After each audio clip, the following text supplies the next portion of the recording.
আসসালামু আলাইকুম সবাইকে ইএসপি ক্লাসে অনেক অনেক শুভেচ্ছা।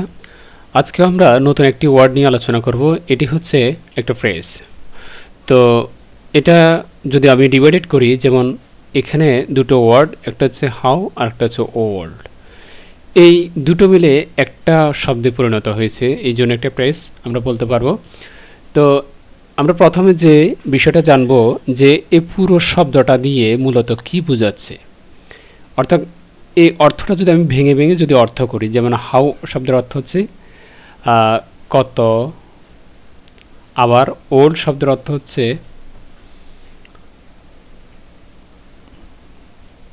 বয়স অথবা পুরনো।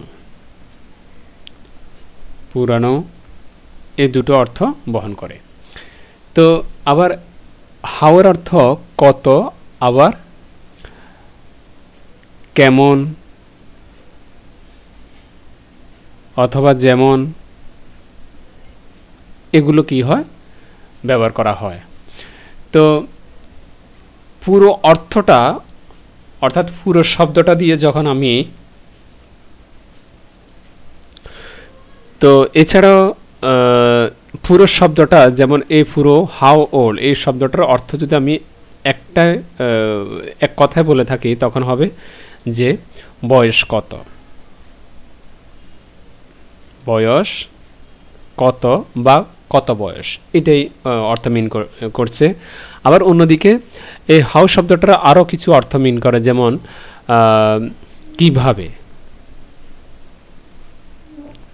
কিভাবে বা যেভাবে, যেভাবে এই অর্থগুলো হাউয়ের কি হয়, অর্থ বাংলা অর্থ হিসেবে প্রকাশ হয়। এখন যেহেতু আমরা হাউ ওল্ড এটা একটা ফ্রেজ বা এটা একটা শব্দ নিয়ে আমরা আলোচনা করছি, সেজন্য আমরা কত বয়স বা বয়স কত এই অনুসারে আমরা কি করব, আলোচনা করব। তো এখানে মূলত এই হাউ ওল্ড দিয়ে মূলত যে কোনো সেন্টেন্সে বা যে কোনো ব্যক্তির কাছ থেকে মূলত কি জানা হয়, মানে এই হাউ ওল্ড শব্দটা দিয়ে কি মিন করে, কি বোঝায়, মূলত সেটা মূলত মিন করে একটা এজ, একটা বয়স মিন করে। কি মিন করে, একটা বয়স মিন করে। তো সেটা নিশ্চয় কোনো ব্যক্তিরও বয়স হতে পারে, কিংবা কোনো স্থাপনার বয়স হতে পারে। তো মানে যেটা আমরা সিচুয়েশন বলতে মনে করো যে আমি একটা বাড়ির ক্ষেত্রে উদাহরণ দিলাম যে বাড়িটার বয়স কত, অর্থাৎ এটা কত সাল থেকে তৈরি করছে, আজ অবধি কত বয়স চলতেছে, কত বছর হচ্ছে। তো সেই জন্য আমরা বললাম যে এটা সিচুয়েশন ভিত্তিক বা স্থাপনার বয়স অনেক ক্ষেত্রে নির্ভর করে। তো একটা সেন্টেন্সে আমরা প্র্যাকটিক্যাল যখন উদাহরণ দেখি, এখানে বলা হচ্ছে যে how old is your grandmother. এই যে সেন্টেন্সটার ভিতরে মূলত ব্যক্তিকে জিজ্ঞেস করা হচ্ছে যে তার দাদিমার বয়স কত। এই কত শব্দটার জন্য হাউ ওল্ড শব্দটা এক কথায় ব্যবহার হয়েছে, বয়স কত।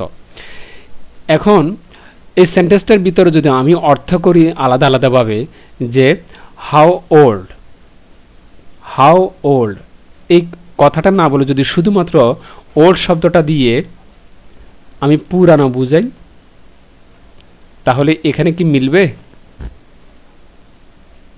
এখানে কি অর্থটা মিলবে, পুরানো কথাটা কি মিলবে, মিলবে না। কেন? কারণ যেখানে যে অর্থের যে ভাবটা প্রকাশ হয়, যেটা যেখানে করা উচিত সেখানে কি করতে হবে, ব্যবহার করতে হবে। অর্থাৎ সেন্টেন্সের অর্থভেদে আমাকে ধরে নিতে হবে যে এখানে বাংলা কি অর্থটা প্রকাশ পাবে বা এখানে কি বোঝানো হচ্ছে। এটা হচ্ছে আসলে মেন থিমসটা, যে কিভাবে ব্যবহার করতে হবে, কোন অর্থে ব্যবহার করতে হবে। ঠিক আছে? তো এখানে মূলত তার বয়সটাই জানা হচ্ছে। এরপরে second line, how old are you, same. How old are you, এটা একটা লাস্টে প্রশ্নবোধক চিহ্ন, এখানে একটা প্রশ্ন করা হয়েছে। এটা একটা যদি বলি যে সেন্টেন্সটা কোন সেন্টেন্সে আছে, এটা একটা ইন্টারেক্টিভ সেন্টেন্সে আছে, এবং হাউ ওল্ড এই শব্দটা দ্বারা কি বোঝাচ্ছে, এটা দিয়ে বোঝাচ্ছে তার বয়স কত, মানে তোমার বয়সটা। আমি যেহেতু ইউকে জিজ্ঞেস করলাম, ইউ মানে তুমি, যে নাউন বা প্রনাউন, সেটা নাউনও হতে পারে কিংবা প্রনাউনও বসতে পারে। তো প্রনাউন যেহেতু বসেছে ইউ, তাহলে আমি প্রনাউনকে জিজ্ঞেস করলাম যে তোমার বয়স কত। তার মানে এখানেও তার বয়সের সম্পর্কে জানা হচ্ছে। তো বয়সটা যেহেতু নিশ্চয়ই মানে এর ব্যাপারে জিজ্ঞাসা করা হচ্ছে, সেক্ষেত্রে আমাদেরকে আর একটা বিষয় মনে রাখতে হবে যে বয়সটা অবশ্যই কাউন্টেবল নাউন। তার মানে এই হাউ ওল্ড শব্দটা সবসময় কাউন্টেবলকে কি করে, নির্দেশ করে, কাউন্টেবলকে নির্দেশ করে। তার মানে আমি যেহেতু কারো বয়স সম্পর্কে জিজ্ঞেস করছি, তো বয়সটা নিশ্চয় গণনাযোগ্য। যদি গণনা করা না যেত তাহলে কি আমি এটা নন কাউন্ট হিসেবে ধরতাম? মানে টাইমটাকে কি গণনা করা যায়? আর টাইমের ক্ষেত্রে কি আমি হাউ ওল্ড বলবো না। যেই নাউনটাকে কিংবা প্রনাউনকে গণনা করা যায় ব্যক্তি বা বস্তুর ক্ষেত্রে যেটা গণনাযোগ্য, আর তাকেই প্রশ্ন করতে হবে হাউ ওল্ড দিয়ে বয়সের ক্ষেত্রে, এটাও মনে রাখতে হবে। এরপরে 3 number sentence, how old is the building, যে এর নির্মাণটার বা এ স্থাপত্যটার বয়স কত। এই যে আমি ফার্স্ট টাইম বলেছিলাম যে বিল্ডিং বলতে স্থাপনা বোঝাচ্ছে, আবার নির্মাণও বোঝাচ্ছে, বা অনেক কিছু এখানে মিন করে। তা আমি যদি একবারে বলে দিই স্থাপনাটা বা এর নির্মাণ শৈলীর বয়সটা কত, ঠিক আছে, তার মানে এই স্থাপনাটার বয়স জিজ্ঞেস করা হচ্ছে যে এটার বয়স কত বছর হয়েছে, ঠিক আছে। এইভাবে মূলত আমাকে আইডেন্টিফাই করতে হবে হাউ ওল্ডটা কোথায় ব্যবহার হবে, কিভাবে ব্যবহার হবে। এটার অর্থ তো অনেকগুলো মিন করে, কিন্তু বেসিক্যালি কি অর্থে ব্যবহার হয় সেটা আমাকে জানতে হবে। এইভাবে আমরা প্রতিদিন সব সময় যে কোনো মুহূর্তে নতুন নতুন শব্দের সম্পর্কে পরিচিত, কিংবা সেটা কিভাবে ব্যবহার করতে হবে, এবং গ্রামাটিক্যাল বিভিন্ন টপিক্সের উপরে যাতে করে আমরা ক্লাস পাই, সেজন্য অবশ্যই চ্যানেলটি সাবস্ক্রাইব করে রাখবে। আর অবশ্যই ইএসপি ক্লাস অফিসিয়াল গ্রুপ নামে একটাই গ্রুপ রয়েছে ফেসবুকে, তোমরা ওইটাতে জয়েন করবে। তোমরা যদি চাও যে এই শিটগুলোর আমরা যেখান থেকে পড়াচ্ছি এই শিটগুলো যদি পিডিএফ আকারে চাও আমাদেরকে বলবে, আমরা ফ্রিতে দিয়ে দিব। আজকে এই পর্যন্তই।